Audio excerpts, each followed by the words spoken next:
After school. Since it had been raining heavily up until recently, not a single kid could be seen playing in the courtyard. The girl changed from her slippers into her shoes by the entrance. Since there was a committee meeting today, it was late when she started leaving school. As far as we can see from here, it seems the rain has stopped. No, perhaps it was still raining just a bit? The girl, while hesitating on whether to hold up her umbrella, moved out from under the eaves and looked up at the sky. Dull weather, the color of lead, and a chair. In a puddle, something dark red began to spread.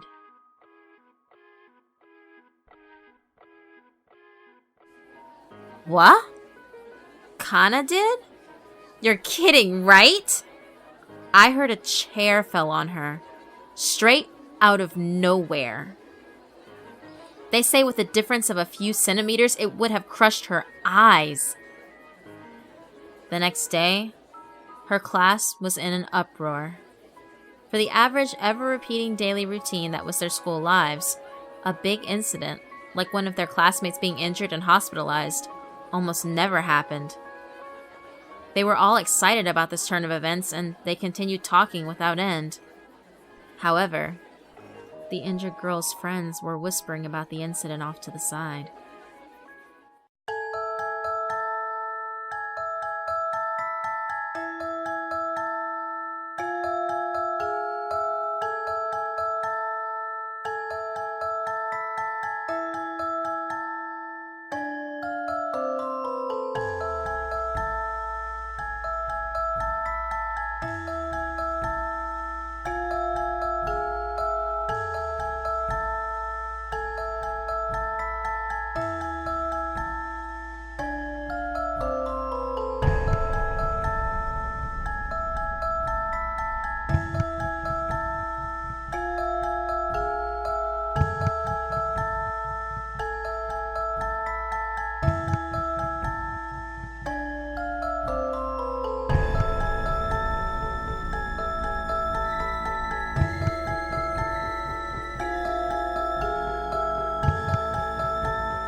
This is bad, isn't it? You're worrying too much. Don't be stupid. For a chair or something to come falling down, it's not uncommon. I mean, maybe it was just some distressed upperclassman who tossed the chair out the window by chance. There's no way something like that would happen. I thought so. Maybe it's that curse. No way! One of them began convulsing with laughter. As if reaching the same conclusion, the other girls wiped the grim expressions from their faces and joined in the laughter. You know, since that day, nothing but strange things have happened. Didn't I tell you? A pebble came flying at me. Someone must be pulling a practical joke. Or are you saying it's the work of a Tengu? Don't forget, the curse of the guardian spirit. A girl with an eye patch popped out and muttered this. Shut up! No one asked you for your opinion. Go somewhere else, emo girl. As the leader of the girls uncomfortably gets up to leave, The other girls look at each other and take their leave one after another. Afterwards, the girl with the eye patch was all that was left. The girl's name? Michiru Sakurada. As indicated by the gloomy atmosphere, she has no friends. Always alone and reading complicated books, she'd mutter to herself. If you ask her classmates about her, they will tell you she stands out. She's a dangerous one. But as far as Michiru is concerned, that wasn't entirely off target. Michiru heads to the back of the school building alone, and she goes to the forgotten flower bed that is overgrown with weeds. And there's a tiny shrine of weathered wood. It's difficult to tell if the shrine that had been covered in grit from wind and rain was being maintained or not. However, its age certainly lends it a sense of serenity. Michiru leaned over in front of it, and she lightly clapped her hands and prayed. Guardian Spirit-sama, Guardian Spirit-sama, oh please, somehow stop the festival. As she whispered this in a low voice countless times, she'd look up at the shrine and repeat her prayer. The shrine's small wooden doors that housed the object of worship had been broken. Although crushed from its raised splinters, one can imagine it was broken just recently. There are hardly any children who play ball behind the school. It might be possible that a heavy ball came flying, crashed into the doors, and demolished them.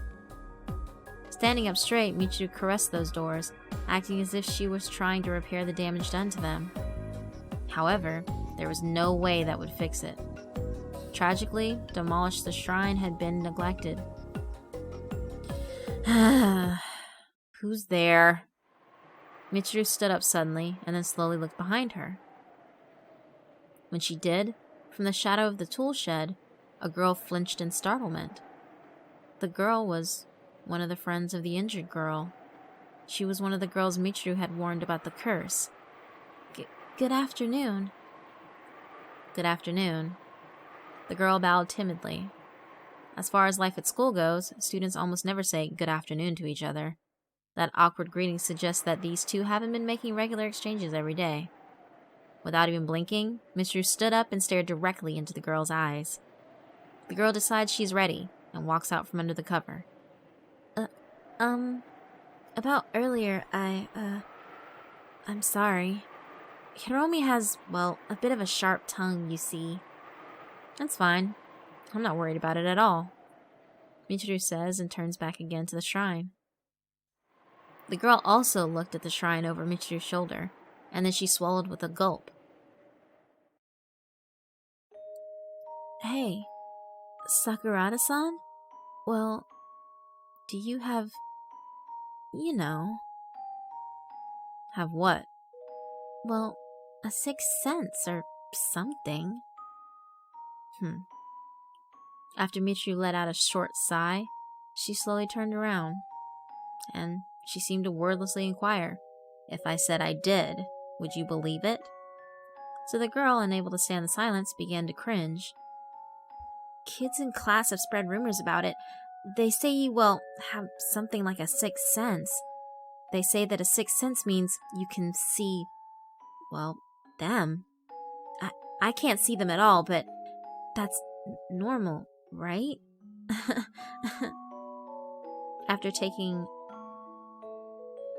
After letting out another short sigh, Michiru spoke. For me, it's been a very natural sight. Because I can see them, everyone else must be seeing them too. I've believed that since I was a child. When I first entered elementary school, I finally realized it. That I was seeing what no one else could. Well, even now, does that mean you're seeing them? Michiru was silent, but her gaze wandered. It was as if an insect or something similar had darted out and her eyes were following it. But there was nothing there. That focal point of Michiru's gaze slowly neared the girl. Unable to stand it, the girl covered her head. Michiru looked at her and giggled. I'm joking. It's not like I can always see them. No, rather only if I want to. So I made an effort to stop seeing them. Thanks to that, as long as I'm conscious, then I almost never see them. why stop seeing them? By chance, even if I see someone possessed by a spirit, there's nothing I can do. If I tell someone to be careful of being possessed by a spirit, who would believe me? That's... Having a unique ability all to yourself doesn't mean it's always a good thing. Much less sensing others' misfortunes with that ability, and furthermore, being unable to tell them about it. Well, I definitely won't make fun of you because I believe you. So, would you tell me about the shrine to the guardian spirit that you broke? Yeah. Is Kana's injury that curse after all? That's right. The girl swallowed with a gulp once more. Something foul runs in the veins of the earth around here. Evil, intense, bad spirits. Those sorts of things have a tendency to gather around this ground. Then, Kana's curse is one of those bad spirits? No. The guardian spirit came here and used this shrine to calm the evil forces and wicked spirits. Long, long ago, even after the people who honored him were gone, he remained for ages and ages, continuing to protect this land. The spirit was lonely. During these good times, even though he was protecting this land, he received no thanks. Because of this, I'm sure that the spirit might have had times where even he would sulk. Then since we hit it with the ball and broke it? That's right. The guardian spirit became angry. It's not like only you were in the wrong. In the midst of these good months and years, the shrine was left alone and was not honored. This built up for many generations. When you all broke the shrine, this accumulation came bursting forth. The guardian spirit's curse? Yes. The guardian spirit is incredibly angry now. How are we supposed to calm him? The best thing to do would have been for all of you to have apologized to the shrine the moment you broke it with the ball. If you had done that, the guardian spirit would surely have been able to see it as a simple coincidental accident. When the girls were playing with the ball, by chance, Mitsu also was there. And she saw when the girls broke the shrine. She had warned them that if they did not apologize to the shrine, something terrible would happen. However, they ridiculed the thought of something so stupid and left it that way. And so, the guardian spirit became encompassed in rage for humans' disrespect. If you had listened to my warning, nobody would have experienced this misfortune. I'm sorry. At that time, we were in such a panic, It's fine. At the very least, the guardian spirit has received your feelings of reverence. That will become the first step towards quelling his rage. Please, Sakurada-san! I'm scared. Not just for the accident with the chair. Hiromi, Wakana, and everyone around them. Something strange is happening to them. At first, I wondered if maybe it was just someone pulling my leg, but then things got worse and worse, and then finally the chair! If this curse gets any worse than this, what will happen to us? What's going to happen? I'm scared. Save us, Sakurada-san! As the girl became more pale, tears welled up in her eyes and she pleaded. Because of her power, to Iri Michiru, who was always distant from her classmates, she was being relied upon only when it became convenient for them. And that wasn't a pleasant feeling. However, she may have just grasped her first chance. A rare chance that she might be able to save someone with her own power. Michiru sighed for the umpteenth time, and as she gazed at the girl, she prepared herself for the worst. I can't do much. First off, I cannot quell the guardian spirit's rage. No, then who can appease it? The only ones who can do that are all of you. It was the truth. She was dumbfounded and she swallowed with a gulp. Gather all who were playing ball that day in front of this shrine, and if you all apologize, perhaps that will do something. All of us? Yes, all of you. Even if you apologize on your own, it's likely that alone will not reach the guardian spirit. Think of it like a rope. The power of your hearts are weak one by one, but when tied together, they become strong. Yeah. What you can do is convince everyone and bring them here. What I can do is teach you how to pay your respects at the shrine. And I can protect you until the day you do. Convincing everyone and bringing them here. That was not an easy task. It could take days. The leader type, Hiromi, reacting to talk of these events being tied to the occult, spat out flat rejection, calling the idea stupid. Convincing her would be no simple matter. Kana is still in the hospital after being injured by the chair. They say she's not in a serious condition, but they don't really know when she'll be able to leave. And during the next few days, there's no guarantee that the curse won't happen again. You're right. Even while I'm trying to convince everyone, the curse might happen again. The next curse, this time someone could die. I don't want that. I don't want a classroom filled with chrysanthemums. Hang on, this is no laughing matter. The girl made an expression as if not knowing whether to laugh or to cry and grabbed hold of Mitsu's shoulder. Anyway, until you all have gathered here, we have to make it so the guardian spirit doesn't cast his spell again.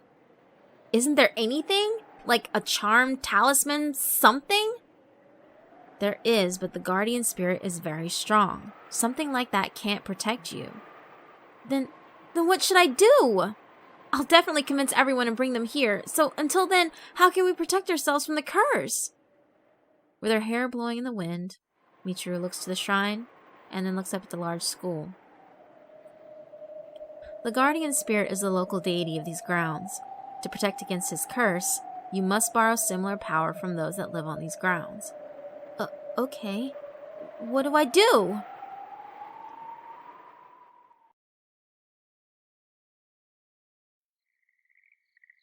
Moonlight illuminates the school in the dark night. The cries of the insects further adds to the stillness.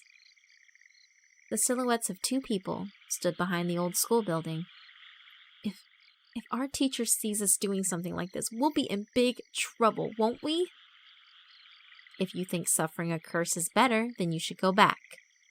I'll do it!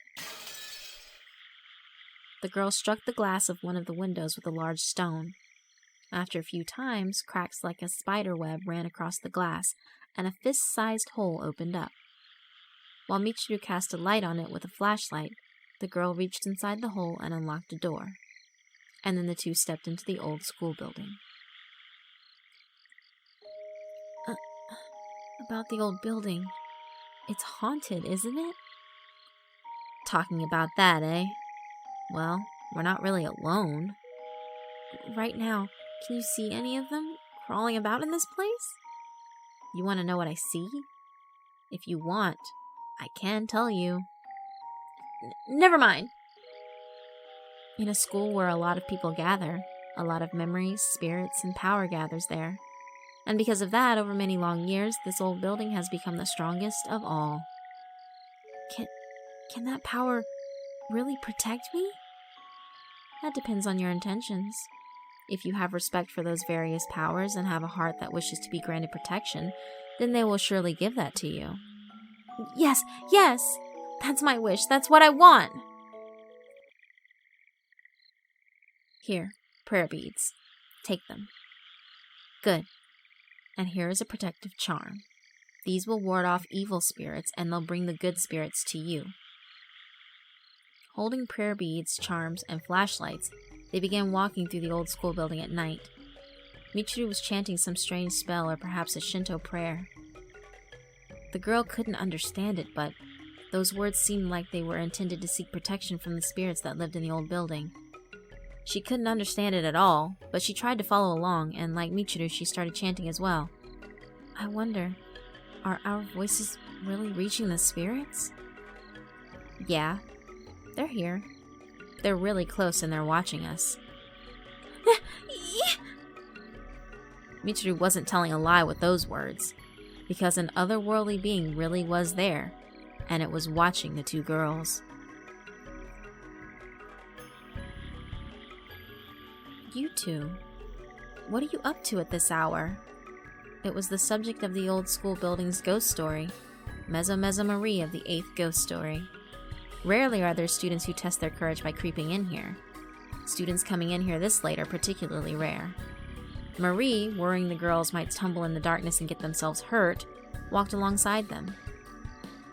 In reality, the inside of the old school building was full of low-class spirits and yokai.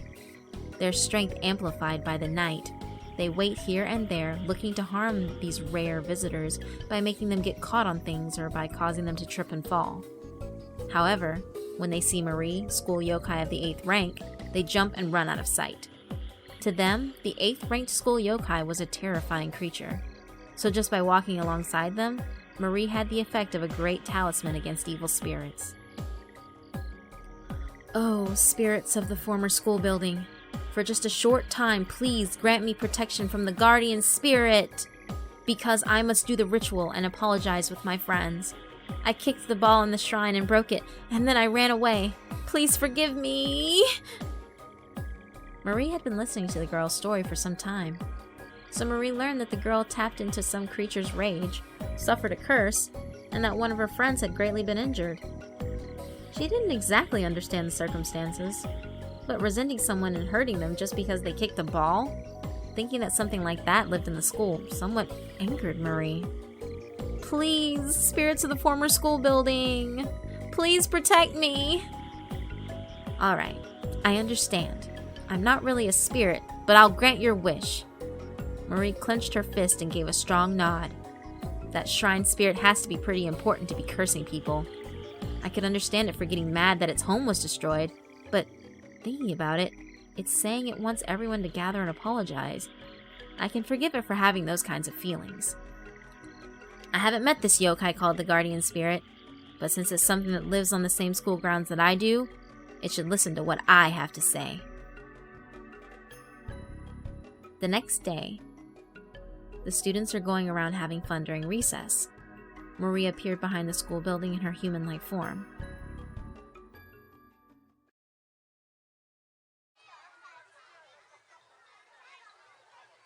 I'm sure they had said it was around here, but... Being honest, Marie didn't even know that shrine existed. The school is vast and gigantic. There was nothing unusual about going to a place she didn't know about. Then, with a clang clang and tap tap, she heard the sound of someone hitting metal. When she moved closer to see what was going on, in a corner of the thickly overgrown weeds, there was the shrine. There was someone in a teacher's white coat crouching down there, and she was doing something. Ahem. Good afternoon. So that she could communicate with this human, Marie adjusted her own wavelength to match the woman's. What's wrong? Are you hurt? The one who turned around, surprisingly, was the infirmary nurse. Perhaps she had a hobby as a weekend carpenter? By looking at the shrine, it was apparent she had taken off the gates and was now repairing the hinges. What are you doing? Well, you see, the bugs make a lot of noise. Bugs make a lot of noise? Well, perhaps that's just my sixth sense. It just bothered me for some reason and I went out to look, right? This shrine's gates were broken. A ball or something must have crashed into it. And then I thought about the poor spirit in the shrine, you know? If you can, look at it this way. As a nurse, mending is my forte. She said as she laughed and skillfully continued repairing the gates. It seems that nurse can sense us. Eh? Higanbana-san. Once in a while there is one, you see. A human who can sense us, that is. At times, she's noticed of my presence. She's always been by my side, so perhaps some of my magic has rubbed off on her. The school nurse's sixth sense must have led her to perceive the rage of this shrine's master. Then she came here and found that the shrine was broken. Higanbana-san. Someone is living in this shrine, right? Yes, someone does. Their home was broken, so it's been problematic. They must be quite angry, huh? Well, wouldn't you? Suddenly having your home broken, I don't think there's a person out there who wouldn't be upset. It was an exceedingly obvious story. Anyway, the girls didn't have long to gather and come to apologize, so before their time runs out, they had no choice but to ask someone to hold off the curse. According to what I had heard from the girl's story, It seemed this presence held considerably strong spiritual power. I'll bet it's high-ranked. I wonder if it will listen to this powerless 8th-ranked yokai story. What's the matter, Marie? You've gotten quiet. The truth is... Marie explained the situation. It seemed this was quite a sudden story for Higanbana. The master of this shrine seriously injured a girl by his curse out of rage? Yeah. The master of this shrine got angry and then with a curse? Higanbana said the same thing again, alternating her gaze between the shrine and Marie. Did you do that? Uryu! I didn't do anything like that! Eh? Huh? With a popping sound, while raising a cloud of dust, a small boy jumped out at their feet. He was about 1 head shorter than Marie. He had ears that made one think of a fox or something. He didn't seem one tiny bit like what one would call a stern guardian spirit. If she had to say, he looked like an adorable boy. Uryu! I wouldn't do that! I wouldn't hurt anybody! That's so mean! So mean! Uryu! Huh? What? Marie was flustered by his sulking gestures and protests. More so, she had been imagining a terrifying appearance, but... This is the animal spirit who lives in this shrine. Sakunoshin. Uryu! My name is Sakunoshin! Sakunoshin-san? Good afternoon. I'm Marie. They quickly bowed their heads and greeted each other. This kid is the leader of the animal spirits at this school. As you can see, he is quite remarkable. Uryu! I am the king of animals. I'm a lion! A lion? I thought for sure you were a fox or something. Uryu, that's so mean, even though I'm a lion! Even though I'm a lion! This time, he began crying loudly. The way his emotions fluctuated so acutely was exactly like a kindergartner's. He suddenly had a ball come flying, which broke his precious home. It surprised him and frightened him, so he's been scared away for a while now. He may have been upset, but until just a little while ago, he had been hiding and trembling under the bed in the school infirmary. I wasn't shivering. Uryu, ah! Sakunoshin is a very easily frightened child. Though even if we suppose he's the boss around here, he should at least bulk up and be more prepared. But, I was just going to have a warm nap and suddenly a ball came. Bam! Crash! Screech! Uryu! Wah! Yes, there. You were pretty scared, weren't you? So it's sort of like this, Marie. What on earth kind of curse could this child have done? You really aren't cursing anybody? I don't know anything about it. Uryu.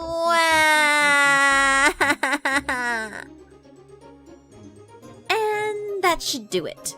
There, all better. The school nurse stood up while clapping her hands together. Rather than just a provisional fix-up, a new door had been placed, and Sakunoshin's house was able to close its doors again. Look! Your house is all better now! Yay! Thank you, Sensei! Uryu! The crying raven finally laughed. It was quite the accurate saying. Sakunoshin was jumping up and down in delight. While seeing such an innocent display, it was clear that this child could not possibly curse or harm anyone. However, there was a curse. Many things were happening to the girls who hit the shrine with the ball that were beyond explanation. And then, that chair fell. Wait! Listen, Hiromi! If you're going to act stupid, then I'm not going to. Curses? There's no way it's something like that. What happened to Kana was just an accident. But we still don't know the culprit, right? Just because you don't know who the culprit is, you figure it was a curse? What kind of crap is your brain even made of? I don't believe in curses. Never have, never will. So see you, I have to go to club now. Wait, Hiromi! Hiromi rudely stormed from the classroom, her heels clicking. The girls were bewildered and hung their heads in shame. Other than Hiromi, everyone had agreed it was a curse and settled on going to the shrine and apologizing. Mitsu softly came closer to the ring of friends. Was it no good? Yeah. But I'll definitely persuade her. If I don't, the guardian spirit will curse someone again. That is, if that someone isn't Hiromi-chan, though. That's right. We have to convince her for her own sake. Go do that. Well, I'm going home. Mitsu also left the classroom.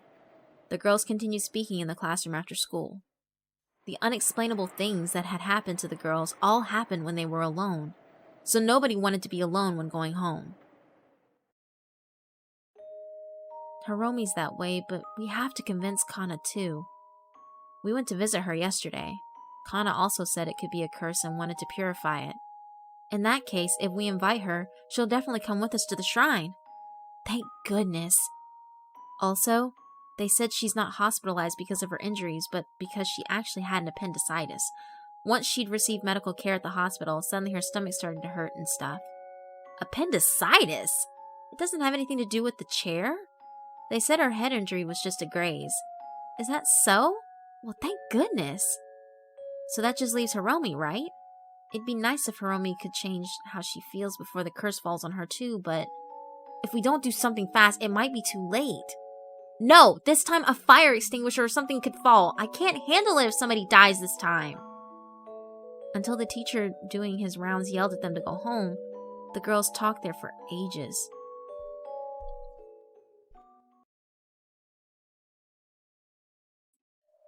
Then, the sky was dyed scarlet. The crows flocked together from their nesting place and flew to go back home. Hiromi, whose club meeting had finished, was also at the entrance changing her shoes. She was alone at the entrance. The school building fell deathly silent and was slightly eerie. Kana left late due to the student council meeting, and when she went home alone, there, she was hit by a falling chair. I have only talked big, but if there was a curse, it'd be awful. Hiromi was trembling slightly. She put on a show in front of everyone, but she was truly scared. Even though she was reluctant to meet with everyone at the shrine, she also wondered if it would be best to go and apologize. Hiromi was so afraid she couldn't leave the entrance. The moment that she walked from under the eaves, maybe something from above, maybe something more lethal would come falling down on her. The thought frightened her. Since I'm acting tough, maybe it won't be a chair, and it would be a fire extinguisher or something instead. If that happened, it would be fatal this time.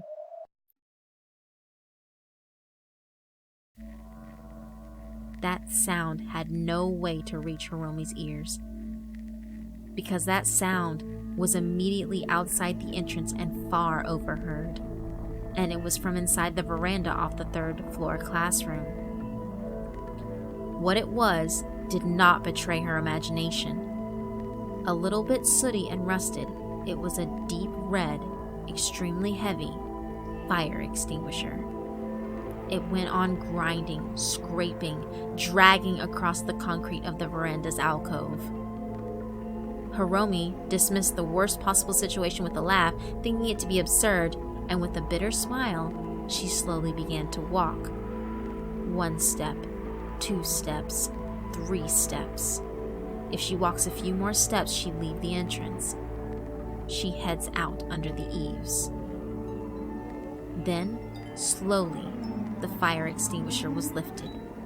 That clunky, heavy hunk of metal waited for Hiromi's form to appear. Let's stop this, Michiru Sakurada-san. Eh? The voice was abrupt. She did not sense its presence. However, when Michiru slowly turned, there certainly was the figure of a person. It was Marie. Below her, Hiromi was running full speed towards the school gate. She was already far away from the entrance. Now, if she dropped the fire extinguisher, Hiromi wouldn't even notice it. Mitsuru knew she'd lost her chance and dropped the heavy mass with a thump. Tell me, why are you doing these things? You are not a yokai, much less someone who can curse or pass judgment on anyone. But Mitsuru clenched her fist tightly, and while slightly trembling, she hung her head. And then, as tears began to spill out, she screamed, Nobody would believe me! No one believed her. Since she was born, she had the strange power known as the sixth sense. But no one believed that. Feeling alienated and alone, she couldn't trust anybody. So, she was always alone. When the shrine broke, I know I felt it. Something with strong powers, something extremely sorrowful and astonishing. I'm sure I received those violent feelings. That's why I told them that if they didn't apologize right away, a curse would befall them. But nobody believed me. And even though a curse should have occurred, nothing happened. Even after that violent explosion of emotion, nothing happened. So I thought I'd substitute for the curse. I thought if I did that, then everybody would change their minds and apologize to the guardian spirit of that shrine. Mitsuru spat everything out in one breath and covered her face with both hands while lamenting aloud. Her sixth sense was not wrong and could have been the real thing. She firmly understood the feeling of shock from the master of the shrine. However, her sixth sense didn't understand the rest. By no means had she imagined that the master of that shrine was a cowardly child, one who had been hiding under the bed in the infirmary the entire time. That shrine was repaired by the school nurse. The master of that shrine was thrilled by this. He was far from cursing or getting angry. But if he knew his name was used to curse and injure somebody, certainly, I think that would make him very sad. So please, stop your curse. Those girls have already decided. I'm sure they will gather everyone and apologize at the shrine. Believe in that, and watch over them, please. Yes. Yes. I'm really very sorry. Mitsuru continued to cry. Her tears spilled out one by one. Acknowledging the feelings reflected in those teardrops, Marie was slightly relieved. The fact that you were truly worried for the shrine made Sakanoshin-chan very happy. Oh right, Sakanoshin-chan is the master of that shrine. So next time, please take a look at the shrine. If you go as you are now, you will surely feel his joy. Will I really feel it? Do I really have a sixth sense? You do. If I couldn't feel the master of the shrine's real emotions, how do I know if I actually have that sixth sense? Because you can see me, can't you? The very moment that Mitsuru blinked, Marie's form had already disappeared. Mitsuru surveyed the area around her, but she could not find her. However, she was sure she heard it. She was certain she was able to hear it. She heard Marie's voice one last time. That fire extinguisher. Put it right back where you found it, alright? Yes.